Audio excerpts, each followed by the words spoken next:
Ya, Assalamualaikum warahmatullahi wabarakatuh. Ya pemirsa, berbicara tentang kemiskinan sering ini menjadi topik yang dibahas dan diperdebatkan dalam berbagai forum, baik nasional maupun internasional.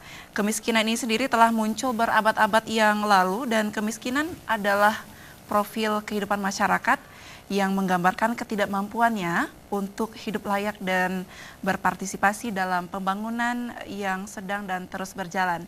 Ya, Aceh yang melaksanakan syariat Islam ini juga menaruh perhatian besar untuk menjadikan kemiskinan sebagai persoalan yang harus ditangani. Dan karena kefakiran ini bisa menjerumuskan kepada kekafiran.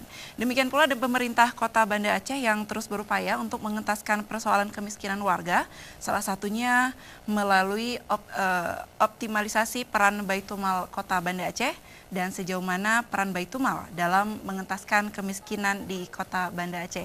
Akan kita bahas dalam dialog sore kali ini, dan untuk Anda pemirsa kita akan membahas untuk topik peran Baitumal dalam pengentasan kemiskinan di Kota Banda Aceh. Di sore ini juga saya sudah tidak sendiri, sudah bersama kedua narasumber ataupun pembicara kita yang istimewa. Kita sapa terlebih dahulu. Assalamualaikum, selamat sore untuk Bapak Haji Aminullah Usman, SEAK MM. Waalaikumsalam warahmatullahi wabarakatuh. Apa kabar Pak? Alhamdulillah. Alhamdulillah.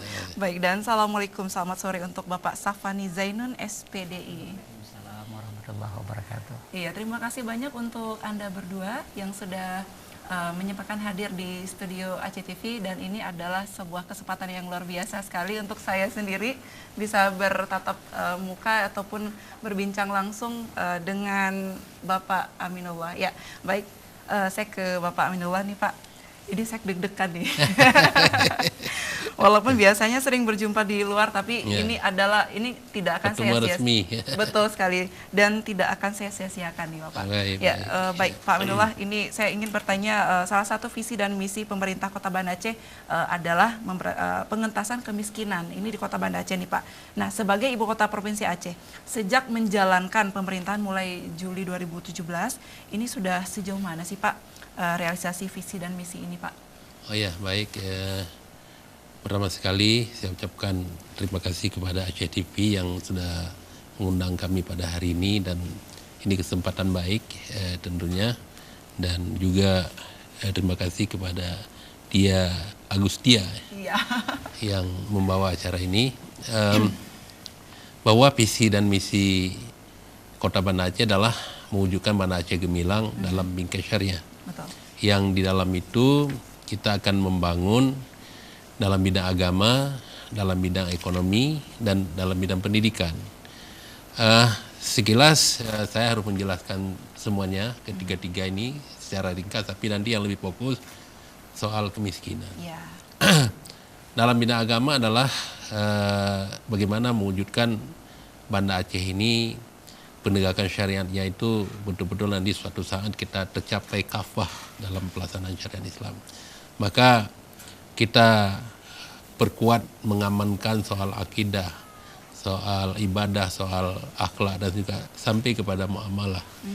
Jadi artinya adalah ini adalah rangkuman di dalam bagaimana syariat Islam itu bisa berjalan dengan baik secara menyeluruh di Kota Banda Aceh ini. Termasuk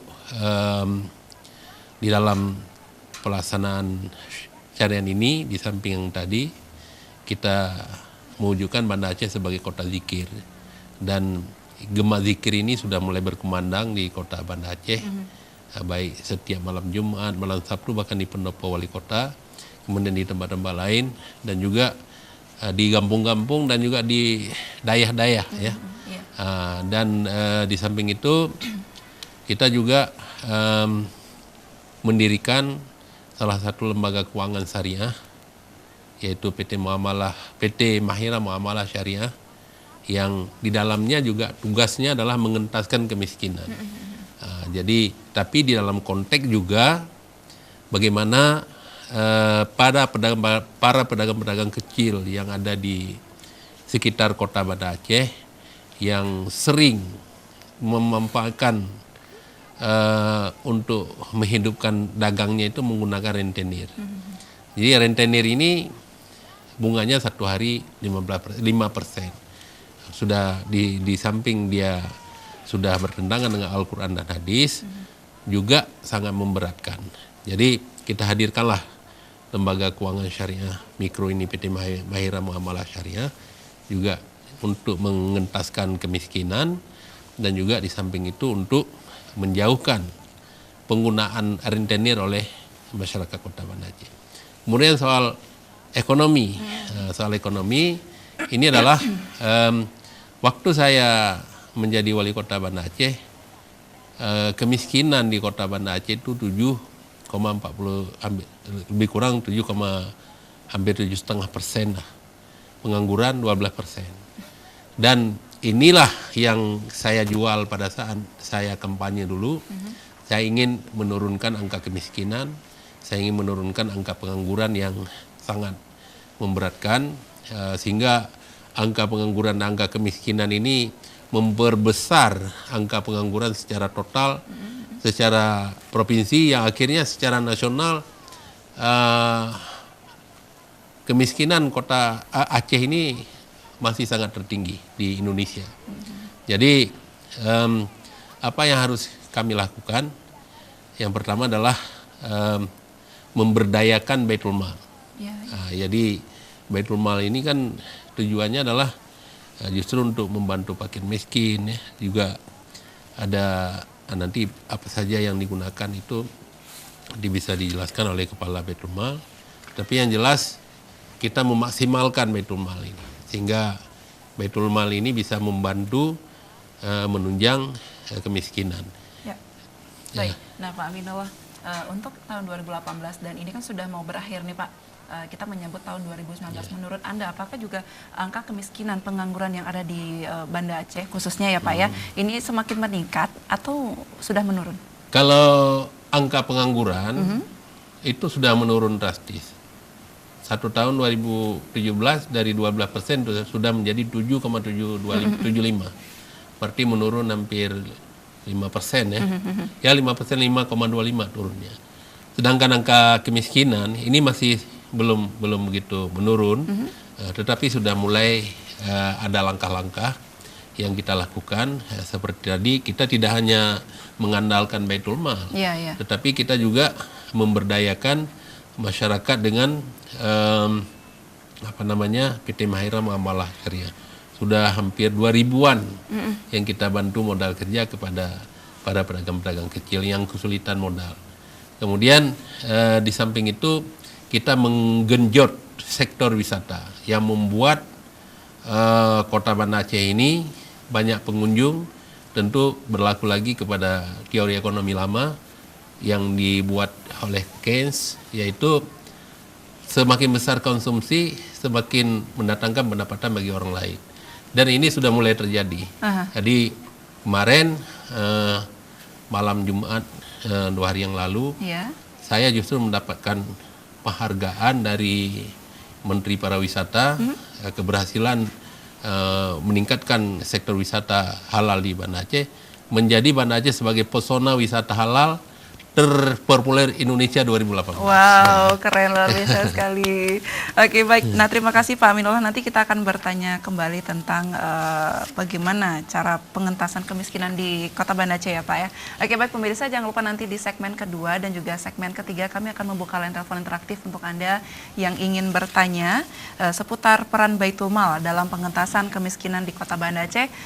Untuk kedua narasumber istimewa saya di sore hari ini, silakan nanti dipersiapkan pertanyaan dan juga waktunya.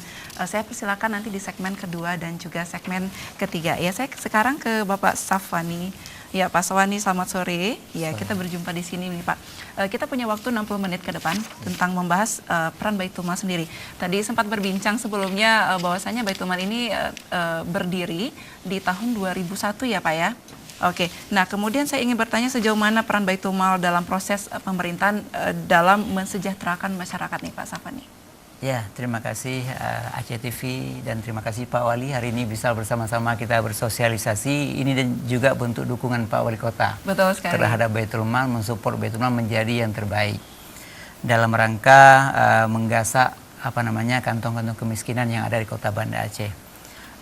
Baitul Mal ini Kota Banda Aceh ya, punya Kota Banda Aceh itu lahir 2004 Itu juga adalah amanah dari UPA, Undang-Undang Pemerintah Aceh Nomor 6 2011, di mana diberikan tupoksi melakukan pengelolaan terhadap harta agama, zakat, infak dan sedekah, wakaf dan harta keagamaan lainnya. Ya tentunya dalam pelaksanaannya Baitul Mal memiliki kewenangan untuk melakukan edukasi kepada masyarakat, baik itu masyarakat muzaki atau orang yang berzakat maupun masyarakat mustahik, orang yang menerima zakat. Dan kepada Baitul Mal diberikan kelompok-kelompok spesial untuk dibangun, diberdayakan, seperti fakir miskin, misalnya kelompok yang terbesar di antara 8 asnaf penerima zakat itu, sebagaimana atau bahaya 60, itu yang terbesar adalah fakir dan miskin. Kalau dalam pengelompokan kemiskinan di dalam ukuran negara kita cuma satu disebutkan, tapi dalam zakat ada fakir, ada miskin.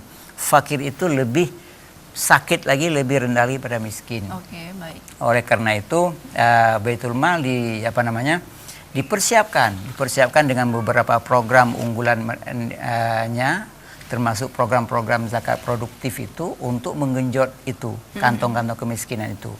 Makanya zakat yang kita berikan, yang kita programkan itu lebih besar kepada bentuk-bentuk produktif. Ada 62% yang kita lakukan program itu bersifatnya produktif. Mulai dari pelatihan kerja misalkan, pemagangan kerja, pemberian alat kerja, kemudian beasiswa, modal usaha. Lebih besar kita lakukan kepada kelompok-kelompok muda ini yang umur potensial angkatan kerja ini untuk mempersiapkan masa depan mereka.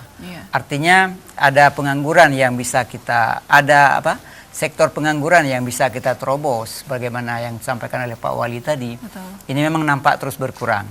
Kemiskinan juga kami merasakan. Kalau di awal-awal beberapa tahun yang lalu saya bertugas di Baitul Mal, itu mencapai hampir 7.000 yang kami berikan santunan setiap tahunnya. Tapi tahun terakhir ini 2018 itu tercatat setelah kami verifikasi dan validasi dari data ATNP 2K Kota Banda Aceh tinggal sekitar 6.165 KK lagi.